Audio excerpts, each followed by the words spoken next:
ஒரு திராவிட கட்சி இல்லாம போயிடும் அப்படிங்கிற ஒரு விஷயத்த வந்து அவர் பதிவு பண்ணியிருக்கிறாரு. கிட்டத்தட்ட பிஜேபி அத அச்சீவ் பண்ணிட்டாங்க அப்படின்னு தான் நினைக்கிறேன். மீண்டும் ஒரு பிளவை நோக்கி அதிமுக போகுது அப்படிங்கிறது இட் இஸ் வெரி அன்பார்ச்சுனேட். ஆனா the cracks are very visible. வெளிப்படையாக வந்து பல குற்றச்சாட்டுகள வந்து எடப்பாடி மேல வச்சிருக்கிறாங்க. ஒரு 11வது ஒரு தோல்வி அப்படிங்கிறத அந்த கட்சி வந்து எதிர்கொண்டிருக்கிறது. பவர் அப்படிங்கிறது அவங்களுக்கு தேவைப்படுது. ஆல்ரெடி தாவேகாவோட நெகோசியேஷன்ஸ் நடந்துகிட்டு இருந்ததுன்னு தாவேகா தரப்புலயும் வந்து செய்திகள் வெளியில வந்தது. சோ அப்படி ஒரு பிளவு வந்து இட் இஸ் இன்னெவிட்டபிள் அப்படிங்கிறது தெரிஞ்சு போச்சு. தாவேகாவோட அவங்க இணைய போறாங்களா அப்படிங்கிறது பேச்சுவார்த்தை முடிஞ்சதுக்கு அப்புறம் தான் தெரியும். இப்போ நீங்க சொல்லக்கூடிய இந்த கட்சிகள் எல்லாருமே வெளியில இருந்து தானே ஆதரவு குடுத்திருக்காங்க.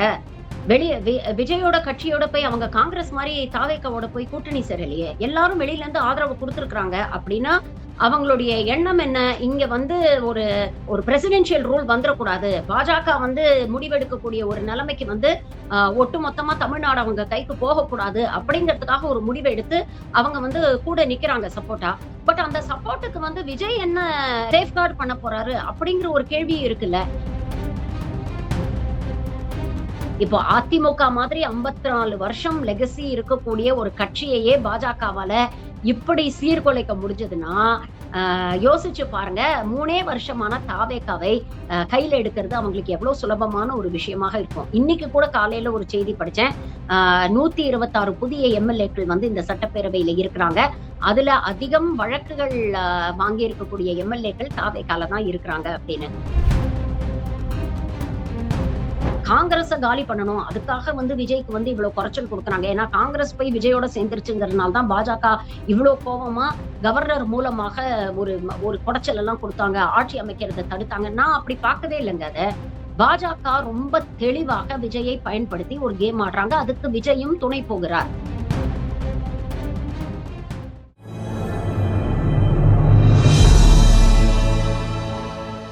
தமிழ் நியூஸ் நேயர்களுக்கு வணக்கம். இன்றைய சிறப்பு நேர்காணலில் நம்முடன் இருந்திருப்பவர் மருத்துவர் மற்றும் அரசியல் விமர்சகர் மரியாதைக்குரிய ஷர்மிளா மேடம். மேடம் வணக்கம்.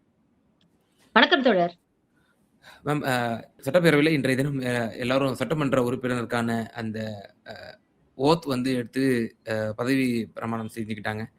இப்போ இந்த சூழ்நிலையில நாளைய தினம் பெரும்பான்மையை நிரூபிக்க வேண்டும். அந்த தருணம் ஆல்ரெடி மதசார்பற்ற முற்போக்கு கூட்டணியினுடைய கட்சிகளினுடைய ஆதரவோடு இப்போ அவர் வந்து அந்த கவர்மெண்ட்டை ஃபார்ம் பண்ணியிருக்கிறார் என்பதும் குறிப்பிடத்தக்கது. இதுல இன்னொரு முக்கியமான ஒரு செய்தியை வந்து நம்ம இந்த சட்டப்பேரவையில் பார்க்க வேண்டிய விஷயம், இபிஎஸ் உடன் வந்த அதிமுக எம்எல்ஏக்கள் மிகவும் சொற்பமான எம்எல்ஏக்கள் மட்டுமே அவர் உடன் வந்ததாகவும், அதை தொடர்ந்து வேலுமணி மற்றும் ஸ்ரீ விஜயபாஸ்கர், ஸ்ரீ சண்முகம் அவர்களுடன் வந்தவர்கள் வந்து கிட்டத்தட்ட ஒரு 30-35க்கு மேற்பட்ட எம்எல்ஏக்கள் அவங்க ஒரு குரூப்பா வந்திருக்கிறாங்க. பலருடைய பாக்கெட்ல இருக்கக்கூடிய புகைப்படங்கள்ல திரு எடப்பாடியாருடைய புகைப்படம் இல்லாம அம்மா அவர்களுடைய புகைப்படம் மட்டும் இருக்குது அப்படின்ற ஒரு விமர்சனமும் பார்க்கிறோம். இது எப்படி பார்க்குறீங்க? அப்பட்டமான ஒரு பிளவை நோக்கி போகுது. டிவிகேவுக்கே ஆதரவு கொடுக்க போறாங்க இவங்கலாம் அப்படின்ற மாதிரி போயிட்டு இருக்கு. எப்படி பார்க்குறீங்க? 2 கேள்விகள். ஃபர்ஸ்ட் கேள்வி வந்து ஆப்பரேஷன் லோட்டஸ் அதிமுகவை பொறுத்தவரைக்கும் ரொம்ப சக்சஸ்ஃபுல்லா நடந்திருக்கு அப்படின்னு தான் நான் சொல்லணும். ஏன்னா பல தருணங்கள்ல நீங்க பார்த்தீங்கன்னா, அண்ணாமலையில ஆரம்பிச்சு நயினார் நாகேந்திரன் வரைக்கும் பல விஷயங்கள்ல எனக்கு இன்னும் நல்லா ஸ்பெசிஃபிக்கா ஞாபகம் இருக்கு. நடுவுல அண்ணாமலை வந்து 2024 அந்த தேர்தலுக்கு அப்புறம் லண்டனுக்கு போயிட்டு லண்டன்ல இருந்து ஒரு இன்டர்வியூ குடுத்தாரு. அதுல சொன்னாரு 2026 தேர்தலுக்குள்ள ஒரு திராவிட கட்சி இல்லாம போயிடும் அப்படிங்கிற ஒரு விஷயத்த வந்து அவர் பதிவு பண்ணியிருக்கிறாரு. கிட்டத்தட்ட பிஜேபி அத அச்சீவ் பண்ணிட்டாங்க அப்படின்னு தான் நினைக்கிறேன். மீண்டும் ஒரு பிளவை நோக்கி அதிமுக போகுது அப்படிங்கிறது இட் இஸ் வெரி அன்பார்ச்சுனேட். ஆனா the cracks are very visible. வெளிப்படையாக வந்து பல குற்றச்சாட்டுகள வந்து எடப்பாடி மேல வச்சிருக்கிறாங்க. ஒரு 11வது ஒரு தோல்வி அப்படிங்கிறத அந்த கட்சி வந்து எதிர்கொண்டிருக்கிறது. இன்ஃபாக்ட் நீங்க பார்த்தீங்கன்னா, இந்த தேர்தல்லயே பாஜக பெருசா வந்து களத்துல வந்து என்டிஏ கூட்டணியாக இருந்தாலும் பாஜக தரப்புல இருந்து மோடியோ, அமித்ஷாவோ பெருசா வந்து களத்துல அவங்க ஆக்டிவா செயல்படல அப்படிங்கிறத நாம பார்க்கிறோம். அதற்கான நோக்கமே நீங்க பார்த்தீங்கன்னா, தோல்வி அடைஞ்சதுன்னா முழுக்க முழுக்க அதுக்கு வந்து எடப்பாடி அவர்களை பொறுப்பாக்கி, அவர் வந்து ஒரு லீடர்ஷிப் குவாலிட்டீஸ் கிடையாது, ஆளுமை மிக்க ஒரு தலைவர் கிடையாது அப்படின்னு சொல்லி அவர ஓரம் கட்டணும் அப்படிங்கிறது தான் லாங் டெர்ம் பிளானாக இருந்தது. இன்னைக்கு அத வந்து சிபி சண்முகம் மூலமாகவும், வேலுமணி மூலமாகவும் அவங்க நடைமுறைப்படுத்துறாங்க அப்படின்னு தான் நமக்கு தோணுது. இட்ஸ் வெரி அன்பார்ச்சுனேட் ஆக்சுவலா. ஒரு ஒரு at the end of the day power is all that matters அப்படிங்கிறது தானே. அதிகாரம் தான் வந்து எல்லாருக்குமே வந்து முக்கியமாக இருக்கு. அந்த கட்சியுடைய வரலாறோ, பாரம்பரியமோ, இல்ல அந்த கட்சிய வந்து காப்பாத்தணும் அப்படிங்கிறது வந்து அந்த கட்சியில இருந்த எந்த தலைவர்களுக்குமே வந்து அது வந்து ஒரு முக்கியமான விஷயமா தெரியல. உதட்டளவுல எல்லாரும் அதிமுக ஒருங்கிணைந்த அதிமுக வரணும், வரணும் அப்படின்னு பேசுனாங்களே தவிர, அவங்களுடைய அரசியல் களத்துல நடவடிக்கைகள்லாம் அதற்கு எதிராகத்தான் இருந்தது அப்படிங்கிறத நம்ம பார்க்கிறோம். ஓபிஎஸ் ஆகட்டும், சசிகலாவாகட்டும், அமமுகவாகட்டும், கிடைச்ச ஆப்பர்ச்சுனிட்டிலலாம் எடப்பாடிய விமர்சனம் பண்ணி அவர வந்து இன்னமும் சிறுமைப்படுத்த முயற்சி பண்ணாங்களே தவிர, ஒரு ஒருங்கிணைந்த மீண்டும் ஒரு சக்தி வாய்ந்த ஒரு அதிமுக அமையணும் அப்படின்னு சின்சியரா யாருமே வந்து அதற்கான முயற்சிகள் எடுக்கல. அப்படி முயற்சிகள் எடுக்காம பார்த்துக்கிட்டது பாஜக. இன்னைக்கு ரொம்ப ஆப்வியஸா தெரியுது. பவர் அப்படிங்கிறது அவங்களுக்கு தேவைப்படுது. ஆல்ரெடி தாவேகாவோட நெகோஷியேஷன்ஸ் நடந்துகிட்டு இருந்ததுன்னு, தாவேகா தரப்புலயும் வந்து செய்திகள் வெளியில வந்தது. ஆ ஆதவர்ஜுனனுடைய மாமியார் லீமா ரோஸ் வந்து இன்னைக்கு அதிமுக எம்எல்ஏவா தான் அவங்க இருக்கிறாங்க. அவங்களும் அப்படிப்பட்ட செய்திகள வந்து வெளிப்படையா பிரஸ் மீட்லாம் அவங்க குடுத்தாங்க. எல்லாமே நம்ம பார்க்கிறோம். சோ அப்படி ஒரு பிளவு வந்து இட் இஸ் இன்னெவிட்டபிள் அப்படிங்கிறது தெரிஞ்சு போச்சு. தாவேகாவோட அவங்க இணைய போறாங்களா அப்படிங்கிறது பேச்சுவார்த்தை முடிஞ்சதுக்கு அப்புறம் தான் தெரியும். தாவேகாவுக்கும் அது ஒரு ஸ்டேபிள் அசோசியேஷனா இருக்கும்னு நெனைக்கிறேன். இப்போ நீங்க பார்த்தீங்கன்னா, கிட்டத்தட்ட அம் ஒரு 9 எம்.எல்.ஏக்களா ஒரு 4 கட்சியோடைய ஆதரவு 2, 2, 2, 2 அப்படிங்கிற ஒரு ஆதரவுல ஒரு வேஃபர் தின் மார்ஜின்ல தான் இன்னைக்கு வந்து விஜய் அவர்கள் ஆட்சி அமைச்சிருக்கிறாரு அப்படிங்கிறத பார்க்க முடியுது. இது வந்து ரொம்ப ஒரு கம்பி மேல நடக்கிற மாதிரி தானே! தினம் தினம் விமர்சனங்கள். இப்ப நேத்து அவர் பதவியேத்த அந்த நாள்லயே நீங்க பார்த்தீங்கன்னா, எவ்வளவு விமர்சனங்கள் வந்தது. எல்லா அவருக்கு ஆதரவு தெரிவிச்ச எல்லா கட்சிகளும் நேத்தைக்கு வந்து கண்டனத்த பதிவு பண்ணாங்க. அது இல்லாம வைகோ கண்டனம் பதிவு பண்ணியிருக்கிறாரு. ராமதாஸ் தரப்புல இருந்து கண்டனம் பதிவு பண்ணியிருக்காங்க. திமுக தரப்புல இருந்து கண்டனம் பதிவு பண்ணியிருக்காங்க. சோ ஒரு அவருக்கே வந்து இது வந்து ரொம்ப ஒரு அம் உங்களை ஏதோ போன்ற ஜனநாயக சக்திகள் இப்படித்தானே சொல்லணும். விஜய் கூட வந்து முற்போக்கு சக்திகளாக இருக்கக்கூடிய இடதுசாரி கட்சிகள், விடுதலை சிறுத்தைகள் கட்சி, இதுல வெளியில இருந்து ஆதரவு தருது. இவர்கள் நெறிப்படுத்தக்கூடிய இடத்துல இருப்பாங்க. அ ம ம மத்திய பாஜகவுக்கும் சரி, அதேபோல சட்டங்கள்லயும் சரி, இது வந்து தொழிலாளர்களுக்கு எதிராக, விளிம்பு நிலை மக்களுக்கு எதிராக, மாநில சுயாட்சி பேணக்கூடிய இடத்துல இப்ப இவங்க நெறிப்படுத்தக்கூடிய இடத்துல இருப்பாங்க. இவங்க இருக்கிறது தான் சேஃபர் விஜய்க்கு. மாறாக ஏடிஎம்கே வந்தா ஒரு ஸ்டேபிள் கவர்ன்மென்ட் அமைஞ்சிரும் அப்படின்னு சொல்றது மூலியமா, இவங்கள் எல்லாரும் வந்து மீண்டும் திமுக பக்கமே வந்துரணும் அப்படிங்கிறதுல ஒரு கவனமா இருக்கோமோ நம்ம. அப்படிங்கிறது தானே இது மூலியமா தெரிய வருது. இல்ல எனக்கு வந்து ம எ இன்ஃபாக்ட் இப்போ நீங்க சொல்லக்கூடிய இந்த கட்சிகள் எல்லாருமே வெளியில இருந்து தானே ஆதரவு குடுத்திருக்காங்க. வெளிய விஜயோட கட்சியோட போய் அவங்க காங்கிரஸ் மாரி தாவேகாவோட போய் கூட்டணி சேரலையே. எல்லாரும் வெளியில இருந்து ஆதரவு குடுத்திருக்காங்க அப்படின்னா, அவங்களுடைய எண்ணம் என்ன? இங்க வந்து ஒரு ஒரு பிரசிடென்ஷியல் ரூல் வந்துறக்கூடாது. பாஜக வந்து முடிவெடுக்கக்கூடிய ஒரு நிலைமைக்கு வந்து ஒட்டுமொத்தமா தமிழ்நாடு அவங்க கைக்கு போகக்கூடாது அப்படிங்கிறதுக்காக ஒரு முடிவு எடுத்து அவங்க வந்து கூட நிக்கிறாங்க சப்போர்ட்டா. பட் அந்த சப்போர்ட்டுக்கு வந்து விஜய் என்ன எப்படி அத வந்து சேஃப்கார்ட் பண்ண போறாரு அப்படிங்கிற ஒரு கேள்வியும் இருக்குல்ல. இன்னைக்கு இவங்கலாம் வெளியில இருந்து ஆதரவு குடுக்குறாங்க அப்படின்னாலே, விஜய் மீது முழுமையாக அவர வந்து ஒரு மத சார்பற்ற ஜனநாயக முற்போக்கு சக்தியா அவங்க பார்க்கல அப்படிங்கிறது தான் நமக்கு வந்து ரொம்ப தெளிவா இருக்கு. அந்த நம்பிக்கையை ஏற்படுத்துற மாரி விஜய் என்ன பண்ணியிருக்கிறாரு? முதல் நாளே பாருங்க இவ்ளோ பெரிய ஒரு சம்பவம் நடந்திருக்கு. ஒரு அன்னையர் தினம் அன்னைக்கு தமிழ் தாய் வாழ்த்து வந்து 3வது இடத்துக்கு தள்ளப்பட்டிருக்கு அப்படிங்கிறது ஒரு பெரிய ஒரு விமர்சனத்தை வந்து ஏற்படுத்தியிருக்குது இல்லையா? விஜய் நெனச்சா இத தவிர்த்திருந்திருக்கலாம். ஆதவர்ஜுனா அவ்ளோ பெரிய ஒரு அறிக்கை விட்டாரு. இது வந்து அரசு வந்து பிப்ரவரி மாசத்திலேயே இந்த மாதிரி ஒரு ஒன்றிய அரசு ஒரு அரசாணைய வந்து வெளியிட்டிருக்கு அப்டின்லாம் சொல்றாரு. கரெக்ட்டு. பதவி ஏற்கும் பொழுது ஒரு தவறு நடந்து விட்டது. தற்காலிக சபாநாயகர நீங்க தேர்ந்தெடுக்கும்போது மீண்டும் அந்த தவற ஏன் நீங்க செய்யறீங்க? அப்பவாவது நீங்க அத வந்து மாத்தி அமைச்சிருக்கலாமே! நீங்க மாநில அரசு, நீங்க வந்து முதலமைச்சரா பொறுப்பு ஏத்துட்டீங்க இல்லையா? இதுதான் தமிழ்நாடுடைய மரபு. இந்த மரப வந்து நாங்க மீற மாட்டோம். இந்த மரபு தொடரும் அப்படின்னு சொல்லியிருக்கலாமே!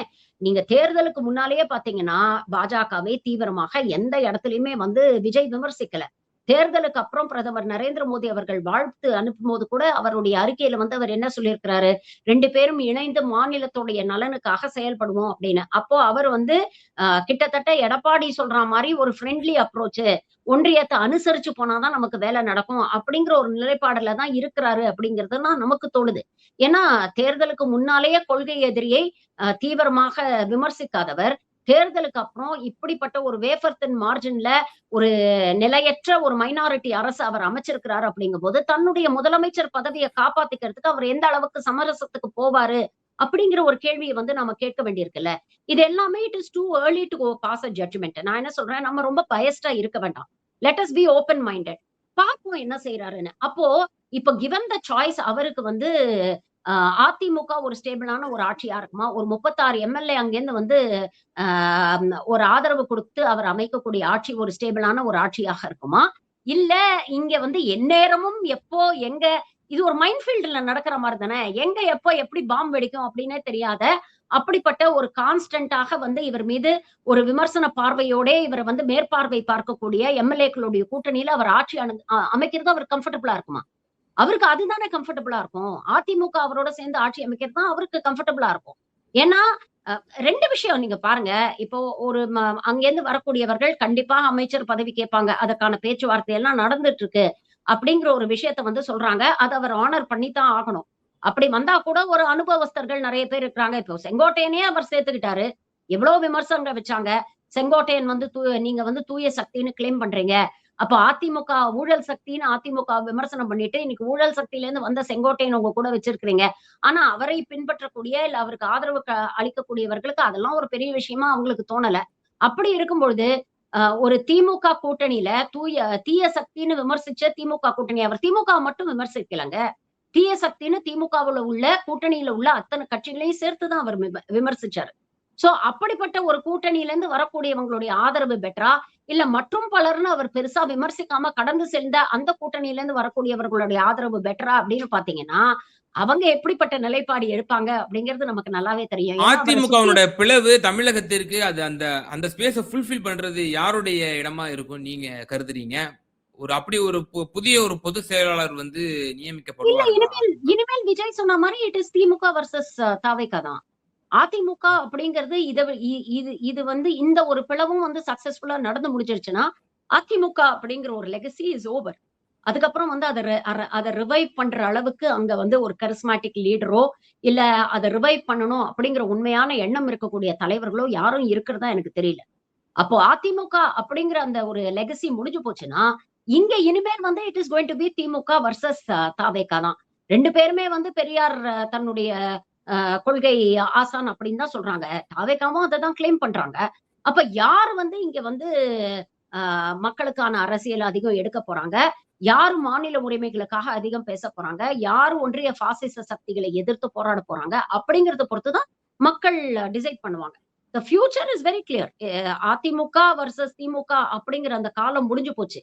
எப்போ ம். 2 கழகங்களும் வேண்டாம். நாங்க 3வதா ஒரு ஆல்டர்னேட்டிவ நாங்க தேர்ந்தெடுக்க ஒரு எக்ஸ்பெரிமென்ட் பண்ண நாம தயாராயிட்டோம் அப்படின்னு மக்கள் முடிவெடுத்துட்டாங்களோ, we have to respect that decision. அப்ப இனிமேல் it is going to be TVK versus DMK அப்படின்னு அப்போ தான் நம்ம பார்க்கணும். இனி வருங்காலங்களில் பாஜகவுக்கு இடம் தராதுன்றீங்களா? அதிமுகவினுடைய இந்த வீழ்ச்சி என்பது.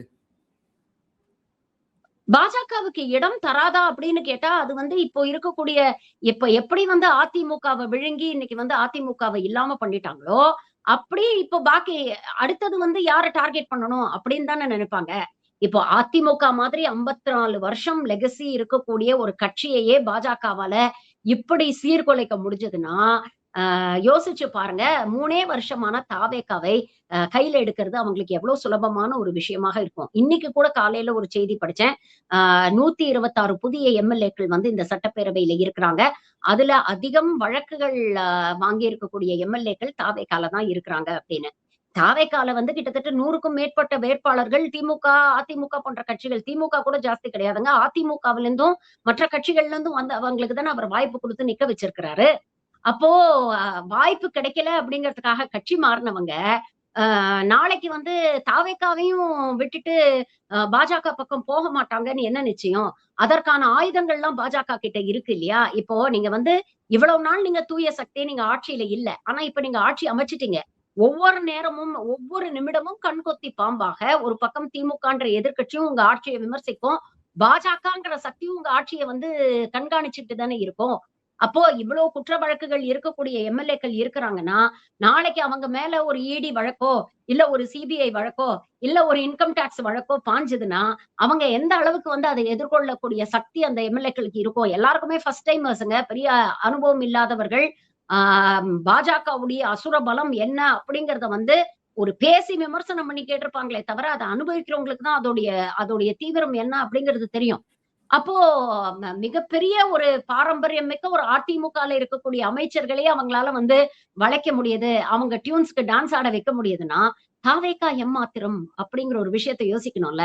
இப்போ நீங்க பாஜகவுடைய மாடஸ் ஆப்பரேண்டி நீங்க யோசிச்சு பாருங்க. எல்லாரும் நினைக்கிறாங்க, காங்கிரஸ காலி பண்ணணும். அதுக்காக வந்து விஜய்க்கு வந்து இவ்வளவு குறைச்சல் குடுக்குறாங்க. ஏன்னா காங்கிரஸ் போய் விஜயோட சேர்ந்துருச்சுங்கிறதுனால தான் பாஜக இவ்ளோ கோவமா கவர்னர் மூலமாக ஒரு ஒரு குடைச்சல் எல்லாம் குடுத்தாங்க. ஆட்சி அமைக்கிறத தடுத்தாங்க. நான் அப்படி பார்க்கவே இல்லங்க அத. பாஜக ரொம்ப தெளிவாக விஜயை பயன்படுத்தி ஒரு கேம் ஆடுறாங்க. அதுக்கு விஜயும் துணை போகிறார். இத நம்ம ஆரம்பத்துல இருந்தே சொல்லிட்டு இருக்கோம். ஆர்எஸ்எஸ் பாஜக பெற்றெடுத்த குழந்தை தான் விஜய் அப்படின்னு டாக்டர் திருமாவளவன் விமர்சிச்சிருக்கிறாரு. இன்னைக்கும் அந்த விமர்சனத்துல இருந்து நான் பின்வாங்க மாட்டேன் அப்படிங்கறத சொல்லியிருக்கிறாரு. அப்போ நீங்க யோசிச்சு பாருங்க. இது எல்லாமே எனக்கு ஒரு எலாபரேட் டிராமாவா தான் நான் பார்க்கிறேன். இப்போதைக்கு அவங்களுடைய இமிடியேட் டார்கெட் என்ன அப்படின்னு பாத்தீங்கன்னா, இந்த தேர்தல்ல விஜய் இந்த அளவுக்கு வெற்றி பெற்று வருவாருன்னு அவர் சத்தியமா பிஜேபியும் எதிர்பார்த்திருக்க மாட்டாங்க. இன்ஃபாக்ட் தாவேகாவே எதிர்பார்த்திருக்க மாட்டாங்க. அவருக்கு ஒரு ஆதரவு இருக்கு. அவருக்கு வந்து ஒரு ஒரு பெரிய ஒரு வாக்க வந்து பிரிப்பாரு அப்படின்னு தான் எதிர்பார்த்துப்பாங்களே தவிர, இவ்ளோ பெரிய ஒரு வெற்றியை வந்து அவருக்கு வரும்னு அவரும் எதிர்பார்த்திருக்க மாட்டாரு. பாஜகவும் எதிர்பார்த்திருக்க மாட்டாங்க. அதனால தான் தேர்தலுக்கு முன்னால வரைக்கும் விஜயை விமர்சனமும் அவங்க பெருசா பண்ணல. அவர் வாக்க இன்ஃபாக்ட் பியூஷ் கோயல் ஒரு ஒரு நேர்காணல்ல என்ன சொன்னாரு? விஜய் வெளியில இருந்து வாக்கு பிரிக்கிறது தான் எங்களுக்கு சாதகம் அப்படிங்கிற ஒரு விஷயத்த அவர் சொன்னார் இல்லையா? சோ அவங்களும் என்ன நினைச்சிருப்பாங்கன்னா, திமுக மறுபடியும் ஆட்சி அமைக்கும். ஆனா அவங்களுடைய எண்ணிக்கை கம்மியாகும். ஒரு பலவீனமான அரசா இருப்பாங்க. அதிமுகவ ஒட்டுமொத்தமா முடிச்சு விட்டுறலாம். ஏன்னா விஜய் வாக்குகள பிரிச்சு அதிமுகவ குளோஸ் பண்ணி அதோட சாப்டர முடிச்சிடுவாரு. அதுக்கப்புறம் விஜய நம்ம கைக்குள்ள எடுத்துட்டு நம்ம இங்க எதிர்க்கட்சியா உருவெடுத்துட்டு அடுத்து வரக்கூடிய சட்டமன்ற தேர்தல்ல பாஜக வர்சஸ் திமுக அப்படிங்கிற ஒரு நரேட்டிவ செட் பண்ணலாம் அப்படின்னு முயற்சி பண்ணிருப்பாங்க. பட் அன்பார்ச்சுனேட்லி விஜய் வந்து இப்ப ஆட்சி அமைக்கக்கூடிய ஒரு சூழ்நிலைக்கு வந்து நின்னுட்டாரு. பாஜக நாம நினைக்கிறோம். நாம 2 அடி யோசிச்சோம்னா பாஜக 200 அடி யோசிப்பான். அவன் ஒரு plan B, plan C, plan டின்னு நெறைய விஷயங்கள் வச்சிருப்பான். அவங்க என்ன நினைச்சிருப்பாங்க? அதிமுகவோட சாப்டர் முடிஞ்சு போச்சு. இப்போ விஜய் ஜெயிச்சு ஆட்சி அமைக்கக்கூடிய ஒரு சாத்தியக்கூறுகள் வந்ததுனால, திமுகவை இன்னைக்கு ஐசோலேட் பண்றது அவங்களுக்கு வந்து ரொம்ப ஈஸியா இருக்கும். இப்ப ஆட்சி அமைக்கணும் அப்படிங்கிறதுக்காக ஜனநாயக சக்திகள்லாம் விஜய்க்கு ஏன்னா விஜய் வந்து தன்னை ஒரு ஜனநாயக சக்தியா தான் முன்னிறுத்தி இருக்கிறார். அவர் வந்து பெரியார், அம்பேத்கர்லாம் என்னுடைய கொள்கை தலைவர்கள் அப்படின்னு சொல்லி, ஒரு திராவிட பாரம்பரியம் மிக்க ஒரு கட்சியாக, ஒரு ஜனநாயக சக்தியா தான் தன்னை முன்னிறுத்தி இருக்கிறார். அப்போ நீங்க பாருங்க, இந்த என்டையர் டிராமா நீங்க பாருங்க. இந்த கடந்த 1 வாரம் நடந்த டிராமால யாருமே விஜய்க்கு தனி பெரும்பான்மை இல்லை. அப்ப நியாயமா என்ன பண்ணியிருக்கணும்? விஜய் போய் கூட்டணி தன்னுடைய கூட்டணிக்கு ஆதரவு கொடுக்க எனக்கு ஆதரவு கொடுங்க அப்படின்னு நியாயமா ஒரு மரியாதை நிமித்தமாக இருக்கக்கூடிய மூத்த தலைவர்கள், கம்யூனிஸ்ட் தலைவர்களாகட்டும், விசிக தலைவராகட்டும், ஐயுஎம்எல் தலைமை எல்லாருமே 30 வருஷத்துக்கு மேல அரசியல்ல இருக்கிறவங்கங்க. எல்லாருமே சீனியர் தலைவர்கள். அப்ப அவங்களெல்லாம் அவர் நேரடியா மீட் பண்ணி முறைப்படி ஒரு ஆதரவு கேட்டிருக்கணும் இல்லையா?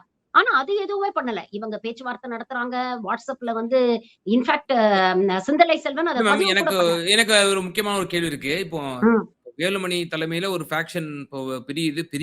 பிரிவா இருக்கு ம். அப்டின்னா, அது ஆப்பரேஷன் லோட்டஸ்னுடைய ஒரு அங்கமா? அப்படிங்கிற ஒரு கேள்வி. மேலும் கண்டிப்பா. இப்போ மேலும் இப்ப சிபிஐ, சிபிஎம், விசிகே வெளியில இருந்து ஆதரவு தர்றாங்க. அதுவும் அவங்களுடைய இருக்கக்கூடிய எண்ணிக்கை வந்து எவ்வளவு ஒரு வேல்யூயபிள், ஒரு பவர்ஃபுல்லான சீட்ஸ் அப்படின்னு சொல்லி நமக்கு வந்து தெரியப்படுத்துனாங்க. நாங்க உடனே சும்மாலாம் குடுத்துற மாட்டோம். பகுப்பாய்வு செஞ்சு ரொம்ப ஒரு பெரும் ஆவலுக்கு தமிழ்நாடே வந்து சிபிஐ, சிபிஎம், விசிகாவை எதிர்நோக்கி இருந்தத நம்மால பார்க்க முடிஞ்சுச்சு. காங்கிரஸ் அப்படிலாம் எதுவுமே செய்யாம நேரா போய் பனையூர்ல அவங்க வந்து ஆதரவு குடுத்துட்டாங்க. இப்ப காங்கிரஸோட நிலைமை என்ன ஆகும்? ஒருவேளை ஏஐஏடிஎம்கே பல்க்கா குடுத்துட்டாங்கன்னா பிரச்சனையே வராது. ஒரு கம்ஃபர்டபிள் கவர்ன்மென்ட்டா இது 5 வருஷம் நீடிக்கும். காங்கிரஸ்க்கு இப்போ வரைக்கும் இலாக்காக்கள் வந்து ஒதுக்கப்படல. எந்த ஒரு அறிவிப்புமே வரல.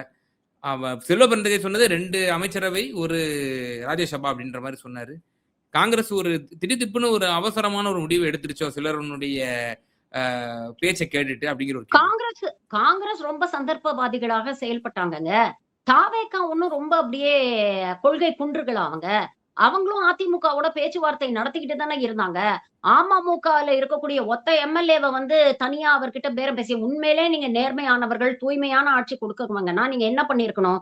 அந்த எம்எல்ஏ உங்கள கான்டாக்ட் பண்ணியிருந்தா கூட, "இல்லப்பா இது முறை கிடையாது. நீங்க உங்க கட்சி தலைவர்கிட்ட நாங்க பேசுறோம். அவர் ஆதரவு குடுப்பாரான்னு நாங்க கேட்கிறோம்னு" சொல்லியிருக்கணும்ல. அவர கடத்திட்டு போய் கார்ல வச்சு, அவர சைன் போர்ட வச்சு, அத வீடியோலாம் நீங்க எடுத்து வச்சுக்கிறீங்கன்னா, அப்ப நீங்களும் இந்த மாதிரி குதிரை பேரத்துல ஈடுபடுறீங்கன்னு தானே அர்த்தம். அப்ப நீங்க ஒண்ணும் பெரிய தூய்மைவாதிகள் கிடையாதுல்ல. இன்னைக்கு நாளைக்கு வந்து அதிமுக வருது, காங்கிரஸ கழட்டி விடுங்க அப்படின்னா, அதெல்லாம் பத்தி அவங்க யோசிக்கவே மாட்டாங்கங்க. இப்ப இல்ல அதிமுக பாஜகவ கழட்டி விட்டுட்டு வருதுன்னா, விஜய் என்ன சொல்லுவாரு? சரி நீங்க கழட்டி ம். விட்டுட்டு வாங்க. பாஜக தேவையில்லன்னு வாங்க. நான் காங்கிரஸ விட மாட்டேன். நான் காங்கிரஸ வச்சுக்கிறேன். நீங்க வாங்கன்னு சொன்னா, அவங்க ஓகே வரமாட்டேன்னா சொல்லப் போறாங்க. ம். எல்லாருக்குமே ஆட்சி அதிகாரம் தாங்க முக்கியம். அப்ப அவங்க பாஜகவ விட்டுட்டு வராங்கன்னா, இவங்க ஏத்துக்கிட்டு தான் போகப் போறாங்க. காங்கிரஸ கழட்டி விடணும் அப்படிங்கிற அவசியம் இல்ல. விஜய் தன்னுடைய ஆப்ஷன்ஸ கண்டிப்பா எக்ஸ்ப்ளோர் பண்ணுவார்ல. தினம் தினம் இங்க வந்து திமுக கூட்டணியில் இருந்த கட்சிகளுடைய தயவுல ஆட்சி நடத்தணுமா? தினம் தினம் இது போன்ற விமர்சனங்களை வந்து எதிர்நோக்கணுமா? தினம் தினம் இதுக்கான விளக்கங்கள குடுக்கணுமா? இல்ல அங்கேருந்து வரவங்கள கூப்பிட்டுக்கிட்டு, நாம பாட்டுக்கு ஒரு ஆட்சிய வந்து கொஞ்சம் நிம்மதியா நடத்திட்டு போயிரலாமா? அப்படிங்கிறத தானே யோசிப்பாரு. அதிமுக தரப்புல என்ன யோசிப்பாங்க? நமக்கு அமைச்சர் பதவி கிடைக்குதா? நாம வந்து ஆட்சியில இருக்கிறோமா? 10 வருஷமா நம்ம தொடர்ந்து எதிர்க்கட்சியா இருந்தோம்னா, நம்மளுடைய சர்வைவல் என்ன ஆகும்? அப்படின்னு தானே அங்க இருக்கக்கூடிய அரசியல்வாதிகள் யோசிப்பாங்க. காங்கிரஸ் என்ன யோசிக்கும்? காங்கிரஸ் என்ன கொள்கைக்காகவா விஜய் கூட போனாங்க? ஆட்சியிலும் பங்கு, அதிகாரத்திலும் பங்கு அப்படின்னு எதிர்பார்த்து தானே போனாங்க. இதுக்கு முன்னால காங்கிரஸ் அதிமுகவோட கூட்டணி வச்சதே கிடையாதா? வச்சிருக்கிறாங்கல்ல. அப்ப எல்லாருக்குமே அவங்க அவங்களுடைய அரசியல் இருப்பு தான் ரொம்ப ரொம்ப ரொம்ப முக்கியமாக இருக்கு. இதெல்லாம் எதிர்பார்த்து தான் வெளியில இருந்து ஆதரவு தரோம் அப்படின்னு சொல்லிட்டு, காங்கிரஸ் மாரி போய் தாவேகா கூட்டணியில சேராம, இன்னைக்கும் இடதுசாரிகளும் சரி, விடுதலை சிறுத்தைகளும் சரி, ஐயுஎம்எல்லும் சரி வெளியில இருந்து தான் ஆதரவு குடுக்குறாங்க. ஏன்னா விஜய் மீது அவர்களுக்கு நம்பிக்கை இல்லை. நாளைக்கு அதிமுக வந்து சேர்ந்ததுன்னா, இவங்க திரும்ப திமுக கூட்டணியில தான் இருக்க போறாங்க. அவங்க ஒண்ணும் திமுக தலைவரோடையோ, இல்ல திமுகவோட சண்டை போட்டுக்கிட்டு அவங்க வெளியில போலயே. ரொம்ப ம். மரியாதை நிமித்தமா முதலமைச்சர் மு.க. ஸ்டாலின் அவர்களை சந்தித்து, இதுதான் நிலைமையா இருக்கு. இப்போதைக்கு பாஜக ஒரு பிரசிடென்ட் ரூல கொண்டு வரக்கூடாது அப்படிங்கிறதுக்காக ஒரு விஷயத்த பண்ணோம். சி வெ ரொம்ப ரொம்ப ஃபிராங்கா சொல்லட்டுமா? நாம தேர்தலுக்கு முன்னால சொன்ன நிலைப்பாடுல இருந்து இன்னைக்கும் நான் மாறல. திமுக கூட்டணிய தவிர இங்க யார் ஆட்சி அமைத்தாலும் அது நேரடியாகவோ, மறைமுகமாகவோ பாஜக ஆட்சியாகத்தான் இருக்கும். இன்னைக்கு தமிழ் தாய் வாழ்த்த 3வது இடத்துக்கு தள்ளிட்டாங்க. இப்ப பிஎம் ஸ்ரீ வந்து திட்டத்த நடைமுறைப்படுத்தணும்னு கெடு விரிச்சிருக்கு ஒன்றிய அரசு. என்ன நிலைப்பாடு எடுக்க போறாரு விஜய்? கூட்டணி கட்சிகள் வந்து நீங்க வந்து அத நடைமுறைப்படுத்தக் கூடாதுன்னு சொல்லுவாங்க. ஒன்றிய அரசு அழுத்தம் குடுக்கும். ஏற்கனவே கஜானா நிச்சயமா மேம். காலின்னு ஒரு பிட்ட போடுறாரு. பல்வேறு விவகாரங்களுக்கு நேரலுக்கு ரொம்ப தெளிவா உங்களோட கருத்துக்கள பகிர்ந்தீங்க. மிகுந்த நன்றிகள். Thank you.